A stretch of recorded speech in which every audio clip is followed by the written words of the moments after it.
Good afternoon, everyone, and thank you to ETRealty for giving us this opportunity to address all of you. The topic for this afternoon is the transformation of the Indian real estate sector post-RERA and the GST. But before we dive into the topic, I thought I would introduce myself and tell you a little bit about REMI. My name is Shubika Bilkha, and I'm the overall business head of the Real Estate Management Institute. I have with me some of my team members who have also contributed to this presentation: Vivek, Lavina, Mahadev, and Maria. We established REMI 2 years ago with the premise to skill India to build India and pave the way for industry development in the real estate sector. REMI's focus is to facilitate individual careers in real estate and enhance the skill set of real estate professionals across the sector, thereby serving as a cornerstone to building a better future. At REMI, we provide executive programs, certification programs, and workshops specially designed for the real estate sector. We provide international best practices and a global curriculum at our centers in Mumbai and Ahmedabad through our collaboration with IREM, the Institute of Real Estate Management in the US, one of the leading global vocational education bodies for real estate, and the Project Management Institute in Mumbai. We are the preferred education partners of CREDI MCHI and have launched the first broker certification program in conjunction with them. We also conduct programs for senior leaders in real estate, such as our owner-developer program, and conduct sector-specific programs for real estate teams on key topics such as RERA and the GST. Our efforts have been recognized across the sector, and we are proud to have a few awards, some being the Best Vocational Training Institute and the Emerging Institute of the Year in 2015-16. Now to the topic at hand. In our webinar discussion today, we will be talking about the following: an overview of the various initiatives that have been introduced in the sector and that will continue to transform the real estate sector, a synopsis of the impact of RERA and GST on the sector. Both these policies have only come in the last couple of months, so we'll just give an overview of both of these policies across the sector. And then we'll be focusing on what are the key areas that real estate companies are looking at to align their businesses to compliance. So this is a new reality for realty.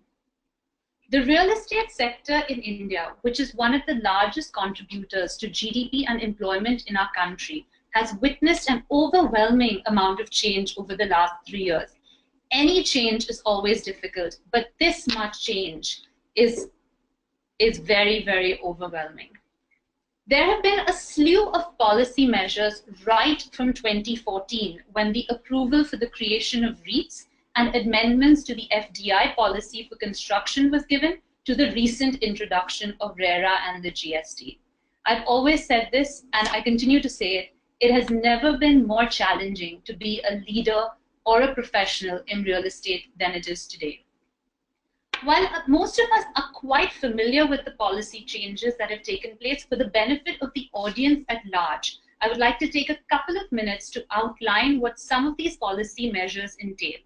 In case you want me to spend a bit more time on one of these, just drop us a message in the box and I will focus on that particular policy.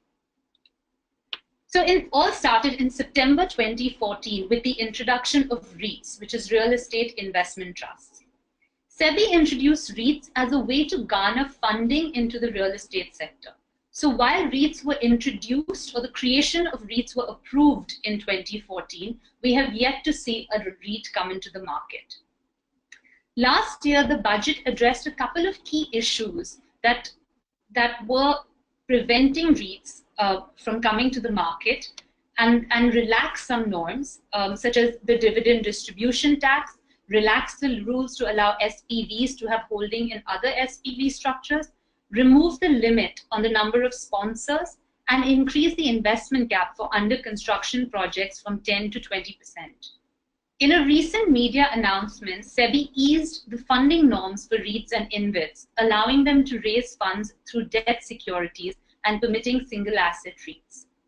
In international markets, REITs have been a very critical aspect of the space of funding in the real estate sector. And hence the government has been focusing on trying to use it as an avenue to garner additional capital into the space. According to a recent JLL report, the total REIT listing could be worth rupees 1.25 trillion. And REITs provide both, as I mentioned earlier, an additional avenue of capital raising for real estate companies, as well as an additional asset class for retail and institutional investors. With regulations under RERA 2016 reducing the opportunity for funding through advance bookings, and banks still being limited by way of financing land transactions, REITs are positioned to become an essential source of fundraising for real estate companies. A number of well-known private equity funds such as Blackstone, Brookfield, GIC, and the Canadian Pension Board are slated to be the initial entrants into the space. The formation of REITs is expected to result in an improved quality of real estate assets in India, with REITs being primarily focused on Grade A commercial and retail properties, which command higher rental yields in the range of 8 to 11%. Since REITs are required to pay out twice-yearly dividend of 90%, there is a need to focus on Grade A commercial real estate, given the low residential yields of 2 to 3%. Additionally, in line with the stipulations, REITs manage the investor's risk profile with only 20% invested in developments, while the balance is invested in income-generating assets. While there have been no REITs listed, Embassy Office Parks in July 2017 registered the first trust. And in InvITs, we've seen the launch of the IRB InvIT and India Grid that came into the market earlier this year. The next policy measure that came into effect in October 2014 was an amendment in the FDI policy. So if you see, 2014 was the year that the government was focusing on policy initiatives that helped or that were directed to improve fundraising across the sector. The FDI policy in October 14 allowed 100% investment through the automatic route to under construction projects, but excluded real estate businesses or farm plots. The requirements, except in cases where 30% of the total project was for affordable housing, include a minimum area of 20,000 square meters for construction development projects and a minimum $5 million to be invested within 6 months of commencement. The exit was only after the completion of trunk infrastructure. What you can see across the board is large transactions taking place. Funds such as Blackstone have invested billions across real estate transactions. GIC has invested $2 billion with developers such as DLF, Brigade, Nirlon, and it is estimated that the year 2017 will see north of $5 billion in private equity investments. I was at the Naretco Real Estate and Infrastructure Investor Summit yesterday evening. And it was very interesting to listen to a panel discussion where they said that there was enough capital available for the top developers, or rather the top 50 developers of India seem to have access to more capital than what was even required at times. And really the crux of the sector is how do you increase fundraising to the 50,000 other developers, especially through the unlisted route. So I think the whole panel was trying to address the real challenge that we face, which is a capital crunch across the real estate sector today. The next policy initiative that we had was in June 2015, when the government launched the Smart Cities mission. With increased pressure on urban infrastructure coming from increased rural to urban migration patterns, the purpose of the Smart City mission was really to develop self-contained units that provided employment, educational opportunities, recreational opportunities, core infrastructure, a better quality of life to citizens, a clean and sustainable environment, and a technologically savvy region to live in. As per the government's Smart City Mission Challenge Tracker, they have received 90 winning proposals so far that are slated to impact 95 million urban people, with the total cost of projects being rupees 1.89 lakh crores.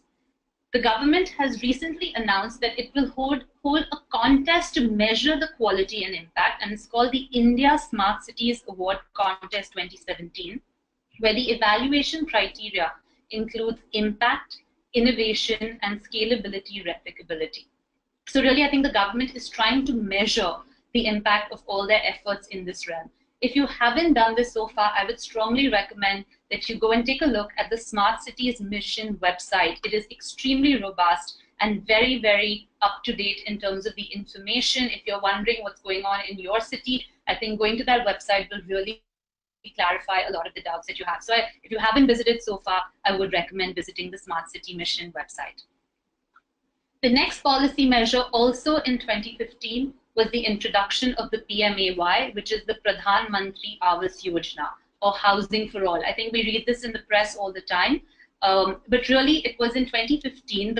The PMAY mission is being implemented between 2015 to 2022 to address the housing shortfall that is estimated to be 20 million and expected to increase to 30 million in the coming few years.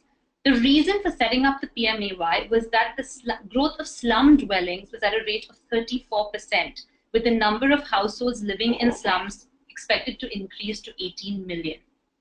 So the PMAY was really set up to address the bulk of the requirement, 95% of which was for the economically weaker segment and the lower income group. About a month or two ago, Habitat for Humanity conducted a seminar or a panel discussion in Delhi to address the challenges faced in terms of scaling affordable housing in India. If any of you are interested, we're happy to get into this topic offline. I don't think we'll have the time. I think that itself needs about an hour or two, so I don't know whether we'll have the time to cover it in this webinar. The purpose of the PMAY is really to provide assistance to urban local bodies and other implementing agencies for 4 reasons. One is the rehabilitation of slum dwellers using land as a resource. The second is the credit-linked subsidy scheme, which I'll outline in conjunction with the NHB, and there's some wonderful work that has been done to make credit more affordable. Affordable housing in partnership, and I think this is the headlines today, where they've come up with the PPP models for funding strategies for the affordable housing segment, and subsidies for beneficiary-led individual house constructions and enhancement. To give you a little bit of detail on the credit-linked subsidy scheme, when you look at it, EWS and LIG has been defined as 30 square meters and 60 square meters, and the interest subsidy applicable is 6.5% over 20 years for loans up to 6 lakhs. The carpet area, but they've included MIG1, which is middle income group 1, which is of income segments between 6 to 12 lakhs, and middle income group 2, which is income segments 12 to 18 lakhs per annum within the CLSS, and it's for 90 square meters and 110 square meters respectively. For MIG1, the interest subsidy is of 4% for a loan up to 9 lakhs, and for MIG2, an interest subsidy of 3% for a loan up to 12 lakhs. Yesterday, when I was at the summit, the CM in Maharashtra made a special appeal to the center to also include SRA within the PMAY. I think that's made another headline today on ET. So I think that would also help support the affordable housing mission quite significantly. The next amendment came in November 2016, which was an amendment to the Benami Transactions Act. This act was first implemented in the year 1988, with amendments coming into effect on the 1st of November 2016. The act empowers authorities to provisionally attach Benami properties, which can eventually be confiscated, and an individual found guilty by the authority will be liable for punishment between 1 to 7 years or pay a fine to the tune of 25%. I think if you open a newspaper today, you can see a number of cases of this nature. And as of March 2017, show cause notices have been issued in 140 cases for properties in excess of 200 crores. So even a small amendment or a large amendment to a significant act can actually make quite a significant difference. I'm not going to spend much time on the next measure that came about in November 2016 because we have all lived through it, but really it was demonetization that came in with the aim to reduce the shadow economy in our country. What this meant for real estate was that for primary market transactions, especially in larger metros done via bank financing, there was limited impact. Where there was some impact was in land transactions, secondary market sales, and in some tier 2 and tier 3 markets. Now we've come into 2017, which started off with a very encouraging budget that finally awarded the infrastructure status to affordable housing. The purpose of really getting infrastructure status to affordable housing was to make credit more accessible under Section 81BA.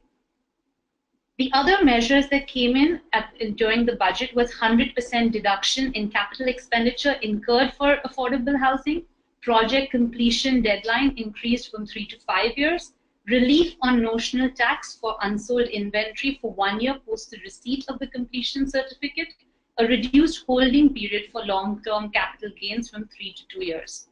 So really what you saw and how the year started was with a huge thrust coming from the government towards accomplishing its Housing for All mission and really towards pushing the affordable housing segment.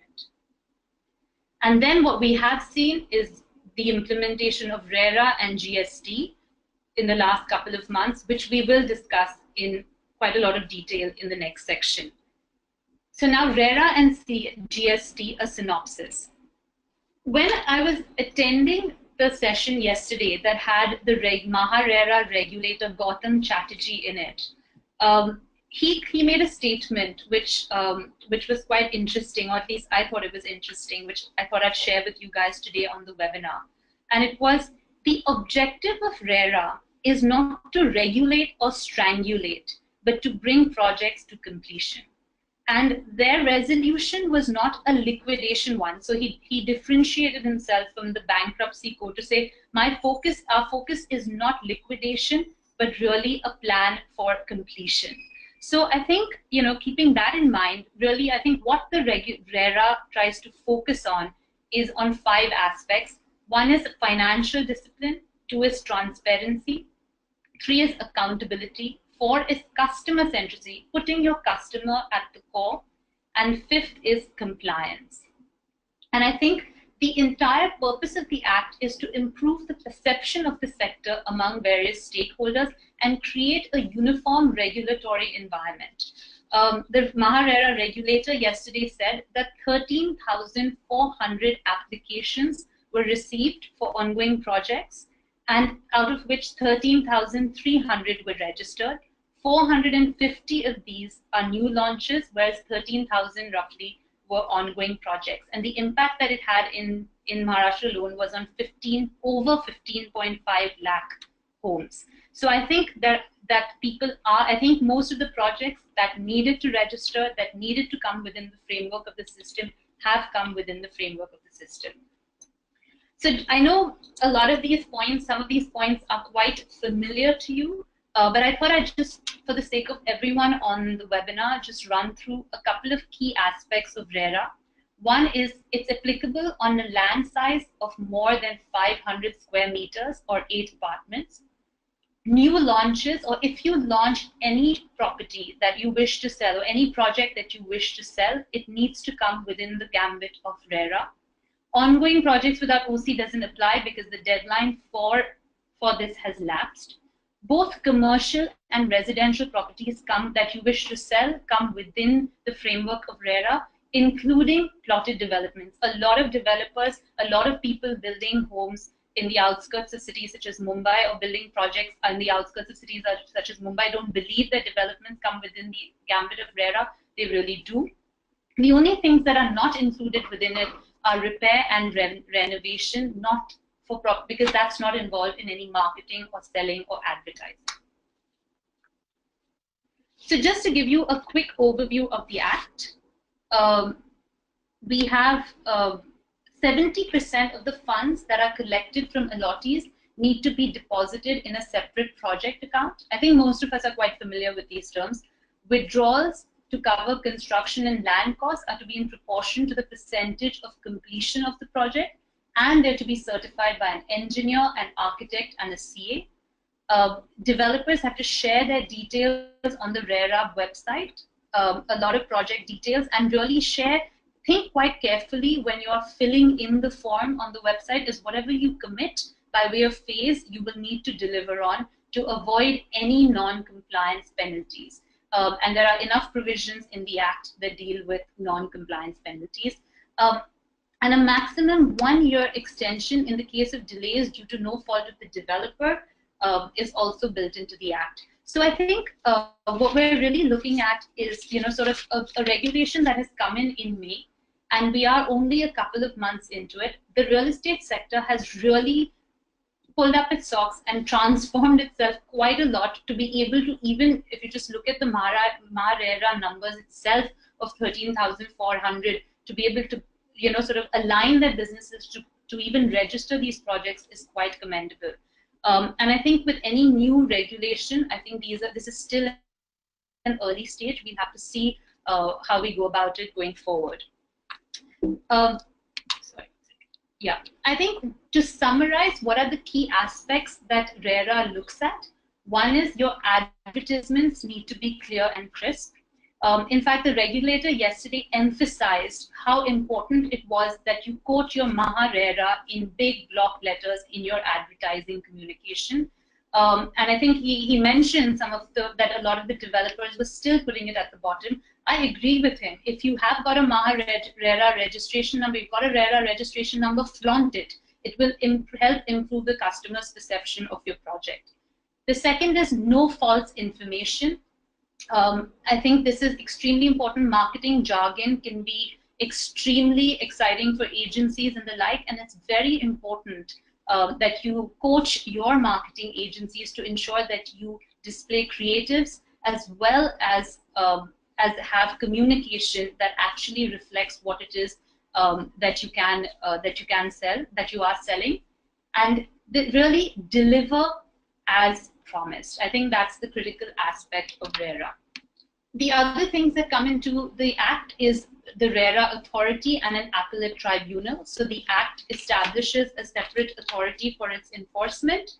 And what RERA has recently announced, again as a first, is really to form a conciliation committee that comprises of builders and consumer groups to arbitrate complaints and they're looking at forming this within the next 3 months. So again, there is that sort of coming together of stakeholders to be able to address the challenges that come within the Act. I think that the Act is still very new. We have seen some court orders come to the fore. We are seeing some sort of points being raised by consumers, by developers, and I think as we get deeper into it, people get a better sense of what are the trends, or what do we need to avoid, and more clarity on some of the points that I'm sure you all are raising. I can see a lot of questions coming in, so I think we'll be able to address those a little bit later. I'll quickly cover the goods and services tax because again, it's barely been sort of since July 1st where businesses have had to come into the GST regime. So I understand from all my developer friends that this is a key area of issue that they're facing in all their businesses, especially because getting vendors into the system is always challenging. Any change is hard. Change like this is overwhelming, as I started off with. The GST of 12%, I think as most people on this webinar will be familiar with, is applicable on under construction properties where land is included in the sale value. The exemption of service tax that was given for affordable housing has not been continued with GST. And I think if we need to boost the Housing for All agenda, there will need to be some revision made in this realm because it's a little unfair to tax people who are in low-income or affordable homes at the same rate as people who can afford slightly more premium properties. There is no GST on rental income earned for property let out for residential, but 18% GST on rent earned by letting properties for commercial use as long as the rent earned is more than 20 lakhs. While paying an tax on the output, tax on the inputs can be deducted. And both the developer and the vendor need to register on the GST network. So in case of real estate, all contractors, vendors, and suppliers need to register on the GST network. I know this is a pain point for everyone in real estate, and I do sympathize. It's actually an administrative pain point for businesses across the board. So I think these are teething issues, and I think once the systems get set up, the benefits of it will be transferred in the long run. I think the benefit to the consumer is really, it's important for the developers to pass on the income input tax credit benefit. The GST has included anti-profiteering clause to ensure that the benefits are passed on to consumers. What we have seen in a couple of developer cost sheets is that there are some rebates being offered to consumers in the tune of 4 to 6%, which is quite high. And if you had to assess the overall impact, you're looking at I think the way you have to look at it is now there is a uniform tax regime that's in place. The input tax credit will help reduce, with the input tax credit, the increase in the liability can come down for the business. And the impact on GST in the sector is really in the long run expected to be neutral. I know a lot of you don't believe that, and I'm sure you all are you're rolling your eyes as I say this, but it may not seem that way right now, but in the long run, that's what the expectation has been of the policy regime. And when we're looking at the affordable housing sector, really it is my recommendation and hope that there are definitely some concessions and exemptions given to be able to boost the Housing for All initiative. And I think in the long run, most developers and contractors will benefit from the single tax regime rather than have to deal with the complexity of multiple taxes, especially across materials and supplies. I know that cement has gone to 28%, and there are a lot of complaints around the GST on various materials, but I'm sure a lot of these issues will also be addressed and streamlined, or at least we hope that the government will look into that. So while it has been challenging to, when we were putting together this presentation, one of the thoughts was that, both these regimes are so new that, what can we say to the audience that will be a little bit meaningful and you can take away in terms of, what's happening in the space rather than just give you a theoretical overview of what's going on. So what we decided is we'll focus on how are companies aligning their businesses to comply, or what are businesses doing to be able to structure or operate themselves in this new regime. And really that's the focus of the next section, which I think is quite meaningful for most of you to take away. So the single biggest point that most developers and most people in real estate are talking about is cash flow management. So cash flow management under RERA has become critical. The Act limits collections in advance from buyers and restricts withdrawals from the project account to the accomplishment of delivery milestones. Now, this is a pretty fundamental shift in the way the industry has operated to date, because a lot of the project funding and a lot of the business growth has really come from the collection of advance bookings. And when you take away a key funding avenue, then what are you left with? Larger developers have come out in the press and they've said that they can contemplate, or they are looking at contemplating on models where they sell the near finished product in the market, which means that they are putting in the investment themselves. I think we started off where I'd said that in the panel discussion, most people said, how do we make capital accessible to the 50,000 developers rather than the top 50 developers? And I think this is one of the key areas of challenge. So how do you manage your project level cash flows? Companies, real estate companies in markets, in advanced markets around the world have navigated this for a long time. And I think there are a lot of key learnings that we can get in trying to understand, what's the best way to manage our capital requirements, especially in the new regime. So I think there is a huge structural overhaul and a business model change that needs to take place in real estate. The second is the focus on delivery. The Act ensures that developers comply with project delivery timelines. Any changes to the structural plan now require a consent of 2/3 of buyers, and there is a defect liability period of 5 years, that has come into RERA. What this means is that project management, and I keep saying it in all our seminars, and I'll say it again, project management has now become an essential aspect of the development process. It's really about taking a structured approach to development and very systematically managing the project from end to end. Your cash flow will also come into this larger scheme of project management. In fact, we teamed up recently with the Project Management Institute to launch a real estate project management program that only focused on ensuring compliance within RERA, within the RERA regime. So adopting the right project management tools, getting the technologies in place is absolutely critical to ensure, meeting the delivery timelines. From what we've read, as well as what we've seen in terms of some of the filings, developers have gone and extended the project delivery timeline to ensure to avoid any penalties. I don't think that's a sustainable model, both from a business standpoint as well as from getting your consumers to step up and purchase standpoint. So I think the real crux of it is, how are you going to look inwards and what are you going to do to improve or to ensure that you comply with the project delivery timelines? And this will effectively mean that companies now need to build enhanced delivery capabilities, and these can come from enhanced processes, people, and technologies. So really, this is the crux of the Act, which is a huge focus on delivery.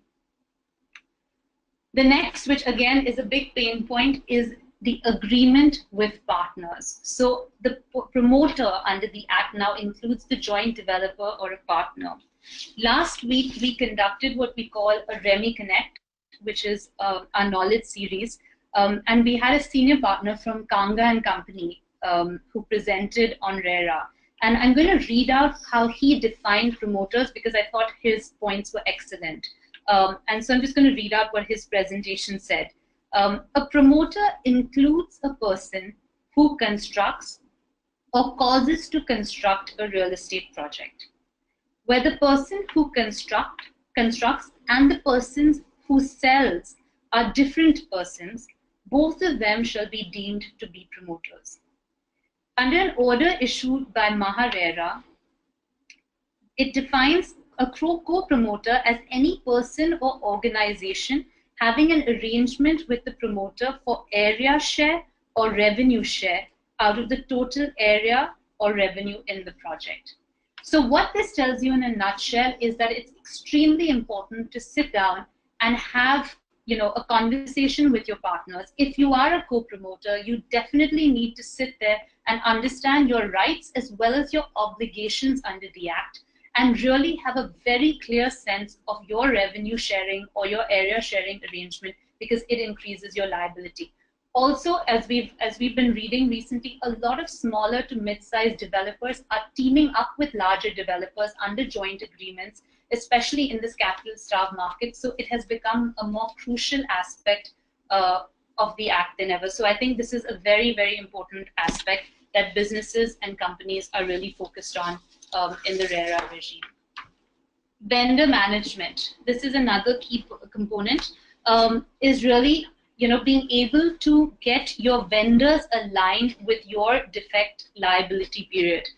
This is not just from a GST standpoint, but also to ensure that if you have a 5-year liability, that your vendor takes some of that burden of that 5 years with you. So I know, again, this is a huge pain point for developers, as getting your vendors aligned with your sort of defect liability period must be taking, and reviewing this working arrangement must be a challenging point. But this is a key aspect of vendor management. Getting customer centric.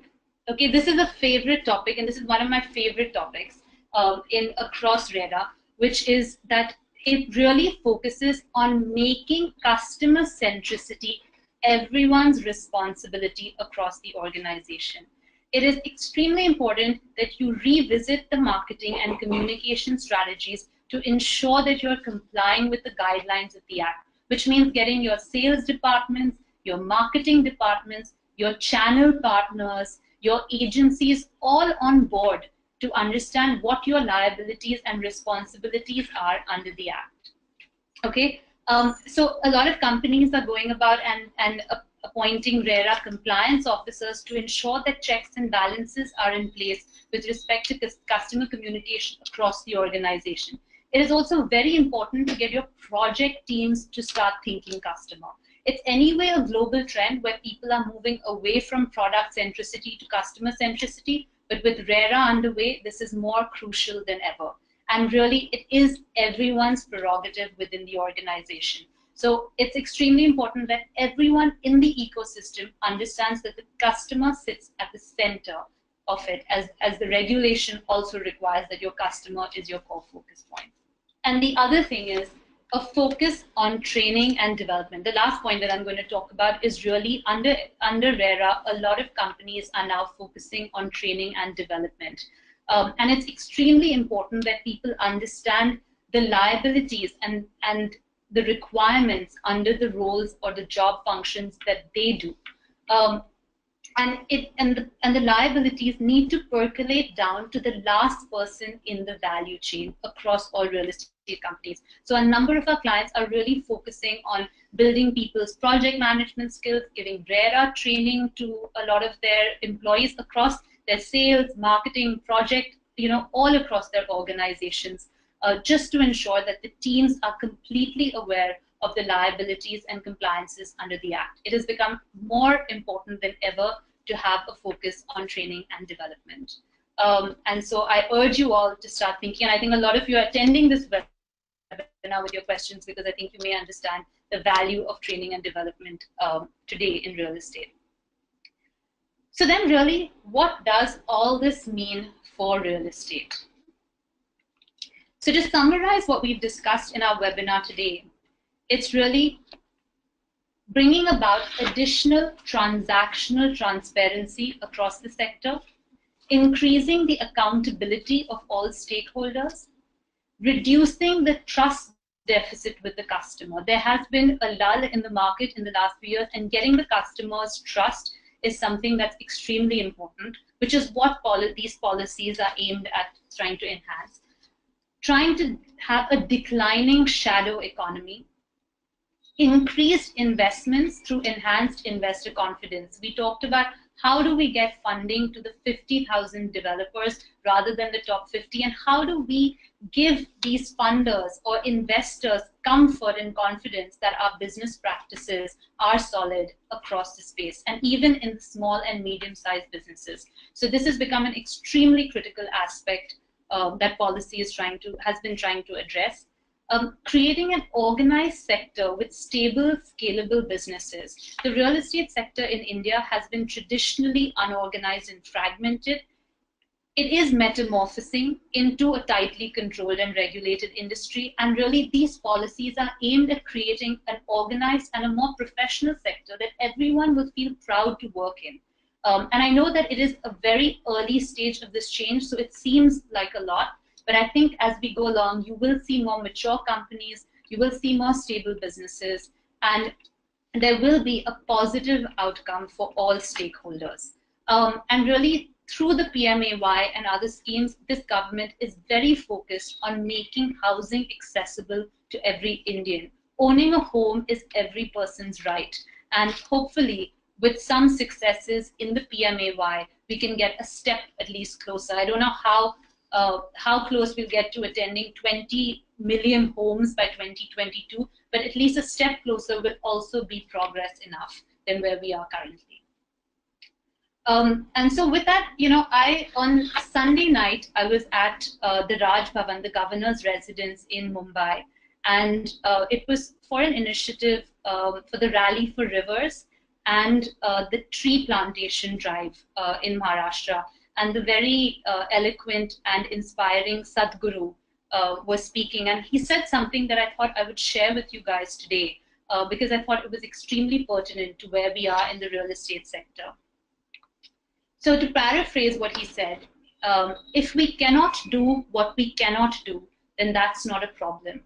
But if we cannot do what we can do, then there's an issue. So I thought that was extremely well put and extremely applicable to the sector right now. So I think our focus is really, how do we get our businesses to comply? How do we get our teams to comply? How do we as individuals working in the space ensure that we are following the right processes and systems to be able, all of these things are within our control.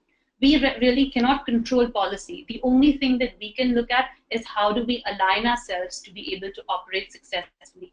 We've done a good job in the last 5 months, probably better than any other system could do. And I think really it's about taking this forward and building a very strong industry going forward, which is a very critical industry to our economy and our GDP. So with that, I open the floor to questions. These are some of our upcoming programs. If any of you are interested, I'm just going to take a look. I think there's a lot of questions that have come through. I have not had a chance to look at them.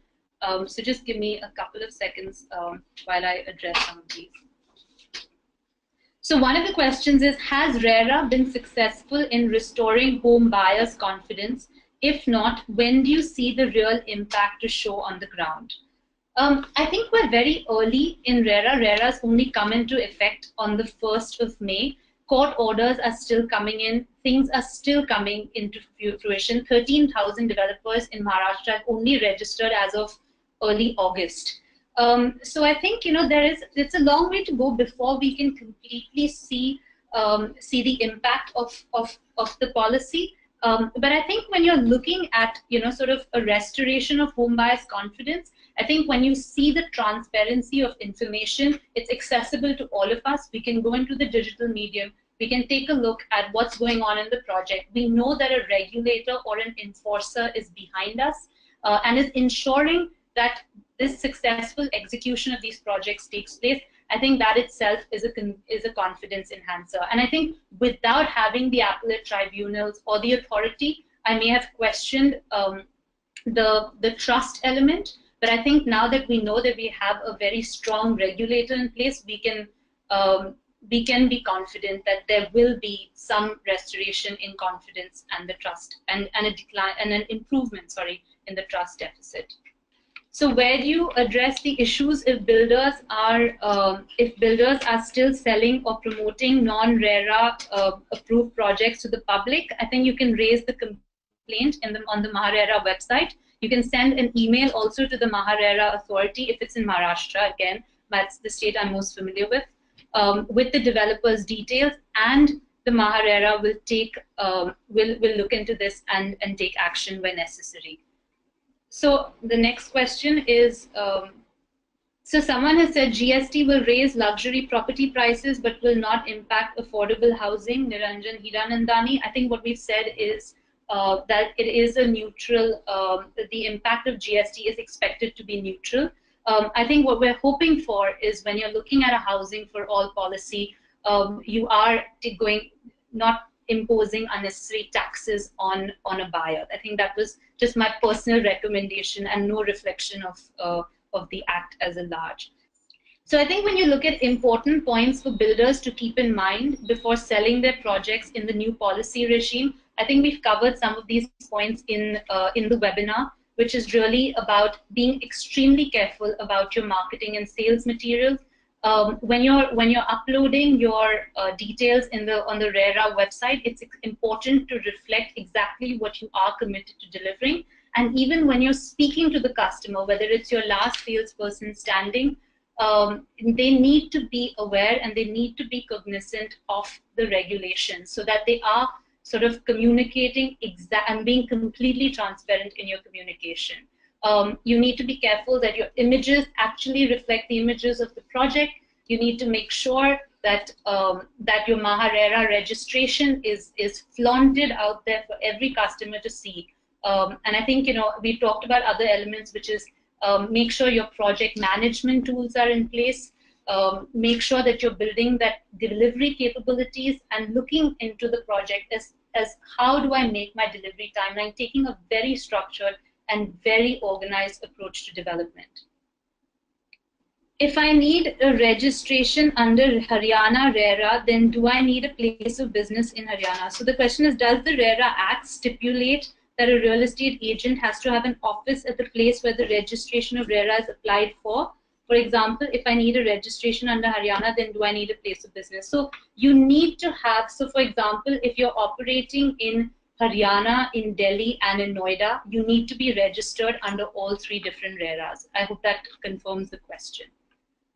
Will RERA really help the customer? I think the customer finally has a redressal mechanism beyond the consumer forums and a regulatory authority that is there to enforce the act. So I think that itself is quite encouraging. A few court orders have come into the fore. So I think if you look them up, you'll be able to find that that there is action being taken. And as I mentioned, at least MahaRERA is setting the tone for setting up a conciliatory committee which comprises of all stakeholders, including builders and consumers, to be able to successfully arbitrate matters and reach a conclusion. So as I mentioned, what I thought the wording said by Gautam Chatterjee yesterday evening was quite encouraging, in that RERA is not here to strangulate, but really get projects to fruition, because a lot of customers have been waiting for their project delivery and they haven't been getting it on time.